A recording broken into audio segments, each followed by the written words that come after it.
here on Southern.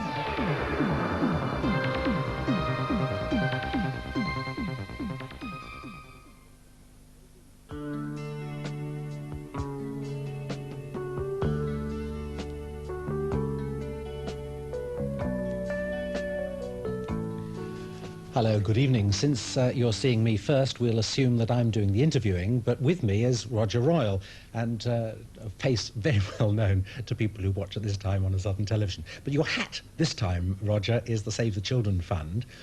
It's a subject which actually is of interest to me, the Stop Polio campaign, which you're responsible for, because in fact 25 years ago I had polio as well, so I'll be interested to find out what you have to say about it. First of all, could you tell us briefly what is polio? Well, polio is a virus, and it can be, you know, for some people it's just like flu and it comes and it goes again. But for other people it's a virus that attacks the muscles, sometimes at the back of the brain and sometimes at the spine, and even into the shoulders and things like this, and causes a sort of paralysis. Originally, of course, it used to be called infantile paralysis because it was always connected with children, but it restricts someone's movement very much indeed if it's a serious attack.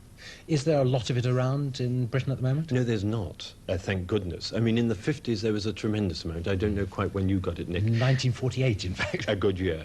But no, since then, I mean, there's been very little of it. There were the great scares with ice cream, and there was great scares with swimming pools and things like this. But this has gone really due to a very good immunisation problem. You're not going to say it's your campaign? No. No, I mean, the immunisation programme in this country was quite fantastic.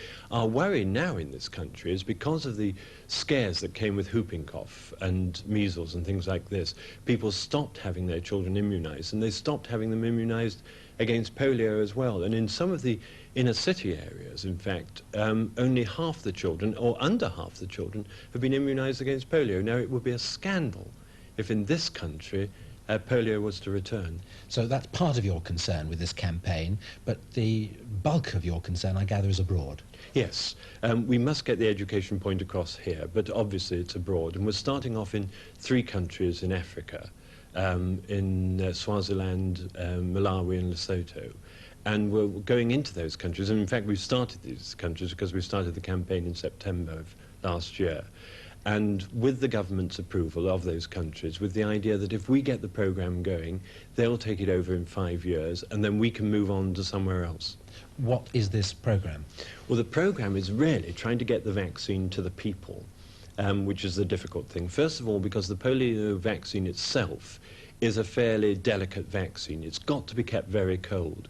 So we have to establish a cold chain. Now, it's fine in this country because you've got your refrigerators and everything like that. But when you're way out into the jungle, you haven't really got the deep freeze. So we have to establish this cold chain, which will mean sometimes that we've got to make ice in the desert. And Strathclyde University have done a fantastic thing and found out a device of making ice that was thought of in 1834 or something, so that we can get ice that we put into thermos vacuum flasks and use those vacuum flasks to keep the vaccine cold. So that's the first problem of keeping the vaccine cold. It sounds like you're making problems for yourself, because there must be a lot of other diseases that need immunising against, and it would be a lot easier. No, the thing is that once we've established with polio, then the vaccines for all the other diseases can travel the same way. Why we've chosen polio, first of all, is because it's possible, now with smallpox having gone out of the world, it's possible to get rid of polio next, which would be fantastic.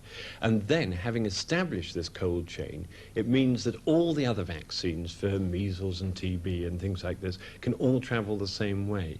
But why we chose polio is because polio is easy to administer. I don't know if you had the polio vaccine after you'd suffered from polio, but I mean, you could have it just on a sugar lump. And this was fine. I went to Caxton Hall to have mine, and I was a bit worried because I thought I might get into the wrong department and come out with something else. But it's easy to administer. You don't need technical people in the field at all to do that sort of thing, because you just drop it into people's mouths. And the result of polio in a society is in some senses more dangerous than other diseases. Well, in some ways. I mean, there are 500,000 children getting polio every year throughout the world. Now, if it's someone who gets polio like yourself, no, you're fine. I mean, apart from you telling me before about your children raising your arm. That's it, I have to use all sorts of funny muscles to do that. Yeah, well, apart from that, life is not difficult for you. But for some people, when the muscles have gone in their legs and they have to crawl on their knees the whole time, and the worrying thing is then that that child is rejected by the family. And it'll mean that they have a terrible life. It doesn't matter that you either, die from the disease or get better. You can then lead this restricted life the whole time. It also means that, of course, that families sometimes are very much bigger than they need, because if you're in a society where your children are your investment and they do the work for you, if you think that one of those children could possibly have polio and therefore be of no use to you, you hedge your bets. Yeah. Roger, thanks very much indeed, and all the best in your Stop Polio campaign. Thank you, Nick.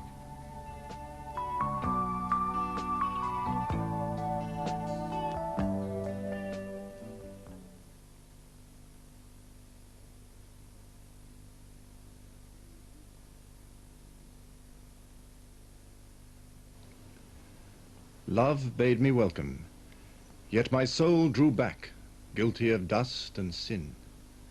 But quick-eyed love, observing me grow slack from my first entrance in, drew nearer to me, sweetly questioning if I lacked anything. A guest, I answered, worthy to be here. Love said, you shall be he.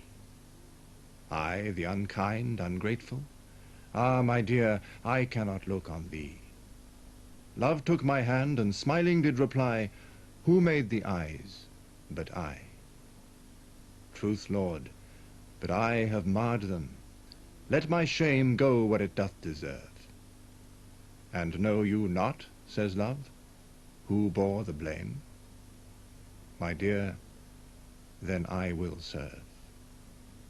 You must sit down, says Love, and taste my meat. So I did sit and eat.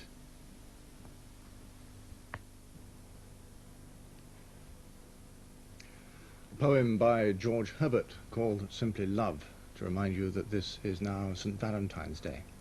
Have a happy one and, above all, perhaps, a romantic one. Good night, you sleep well.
Don't forget to switch off your set and pull out its plug and check ashtrays and fireplaces. Good night to you, sleep well.